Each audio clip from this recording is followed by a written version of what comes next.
اللہ سبحانہ و تعالیٰ نے ہر موقع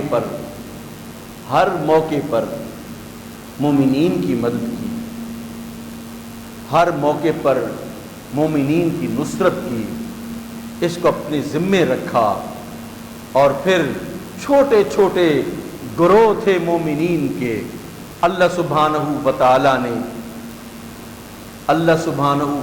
نے انہیں فتح و نصرت عطا فرمائی، شان و شوکت عطا فرمائی۔ فما کم من فئۃ قلیلۃ غلبت فئۃ کثیرۃ باذن اللہ، کتنے ہی چھوٹے گروہ تھے، غلبت فئۃ کثیرۃ، وہ بہت سارے بڑے گروہوں پر غالب آ گئے، بڑے گروہوں پر وہ غالب آ گئے باذن اللہ، اللہ کے حکم کے ساتھ۔ یہ ان کو نصرت خدابندی ملی، جس کا وعدہ اللہ سبحانہ و تعالیٰ نے کیا تھا کہ وَكَانَ حَقًّا عَلَيْنَا نَصْرُ الْمُؤْمِنِينَ۔ اللہ تو دل کے جذبات کو دیکھتا ہے، اللہ تو نیتوں کو دیکھتا ہے، وہ یہ نہیں دیکھتا کہ یہ تنہا میدان میں کھڑا ہے، یا اس کے ساتھ 4 دوست کھڑے ہیں، یا اس کے ساتھ 4 مجاہد جان نثار کرنے والے کھڑے ہیں۔ وہ تو صرف نیتوں کو دیکھتا ہے، اور پھر اس نیت کے مطابق انسان کو اس کا اجر عطا فرماتا ہے۔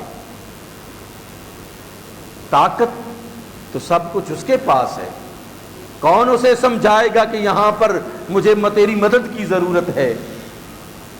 وہ تو دماغ پیدا کرنے والا ہے، وہ خالق دماغ ہے، کون اسے بتائے گا کہ یہاں اس بندے کو مدد کی ضرورت ہے، یہاں نہیں ہے؟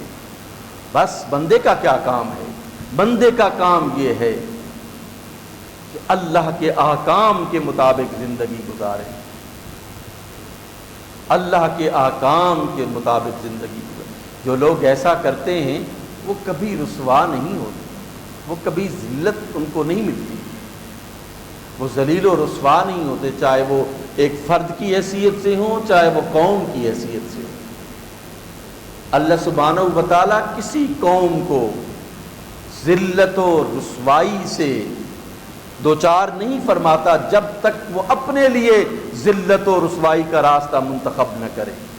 یاد رکھیے، اللہ فرماتا ہے ما یفعل اللہ بعذابکم ان شکرتم وآمنتم۔ اللہ کو کیا پڑی ہے ما یفعل اللہ بعذابکم، اللہ تمہیں کیوں عذاب دینا چاہے گا؟ وہ تو اپنی مخلوق سے محبت کرتا ہے۔ اس نے تو یہ کہا کہ خلقت بیدی، اے انسان اپنے ہاتھ سے میں نے تجھے پیدا کیا ہے۔ تمام مخلوقات کو امر کن سے پیدا کر کے اللہ فرماتا ہے خلقت بیدی، میں نے تمہیں اپنے ہاتھ سے پیدا کیا ہے۔ تو اپنے قدرت والے ہاتھ سے جیسے اس کی شان کو لائق ہے، ہم نے تو اس کا ہاتھ نہیں دیکھا، کسی نے نہیں دیکھا، تو جیسے اس کی شان کے لائق جو ہاتھ ہے اس کے مطابق انسان کو جب اس نے پیدا کیا ہے، تو پھر ذلت و رسوائی وہ کیوں دے گا اپنے بندوں کو؟ اس وجہ سے دیتا ہے نا کہ تم اس کا راستہ چھوڑ دیتے ہو۔